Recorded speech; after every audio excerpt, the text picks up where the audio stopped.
কালকে তো ছিল চন্দ্রগ্রহণ, তোমরা কারা কারা এই নিয়মটা মেনেছো বলো তো শুনি। আমরা তো ভেবেছিলাম মানবো না, কিন্তু আমার যেহেতু বিয়ে হয়েছে এখনো 1 বছর হয়নি, আর দিদি যেহেতু প্রেগনেন্ট, সেই জন্য আমাদের বাড়ি থেকে আদেশ হলো এই নিয়মটা নাকি মানতেই হবে। আর আমার কাজের ব্যস্ততার জন্য যেহেতু বাড়ি যেতে যেতে 10টা বেজে যায়, আর খেতে খেতে 10:30, আর গ্রহণ তো লেগেছিল 9:57, জন্য আমি কালকে বাবার বাড়িতে থেকেই 9টার মধ্যে খাওয়া দাওয়াটা সেরে নিয়েছিলাম। আর আমার বরকেও বলেছিলাম তাড়াতাড়ি খেয়ে নিতে, আর যেহেতু ওর নাইট ডিউটি ছিল আমি বলেছিলাম ছুটি হলে আমাকে নিয়ে যাও, সেই জন্যই ও আমাকে একবারে ছুটির পর নিয়ে চলে গেলো। তারপর বাড়ি যেতে যেতে তো দেখলেই 4:30 বেজে গেছিলো। তারপর খেতে বসে পড়েছিলাম, আর দেখো ও কেমন শাশুড়ির হাতের রান্না কি সুন্দর করে থালায় সাজিয়ে নিচ্ছে। সব খাবারই দেওয়া আছে, খাও, আমি যেটা খাবো খাও, এখান দিয়ে খাও, অসুবিধা কিছু নেই। মার হাতের রান্না খাও।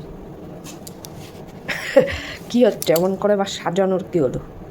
মা দিয়েছে, সাজিয়ে খেতে হবে। আমাদের মা রুটিটা বানিয়ে দিয়েছিল তো, সেই জন্য এত ব্যঙ্গ করে ম্যামে করছে। আর জানো তো তারপর ঘটলো আরেকটা আশ্চর্য ঘটনা, আমি আমার বাণীকে খুঁজে পাচ্ছি না, সারা ঘর তন্ন তন্ন করেও খুঁজে পাচ্ছি না। কাঁচা ঘুম থেকে গিয়ে এত কি আর ভালো লাগে বলো। তারপর বাণীকে খুঁজে পেয়ে আমার ঘুমোতে ঘুমোতে সেই 5:30 বেজে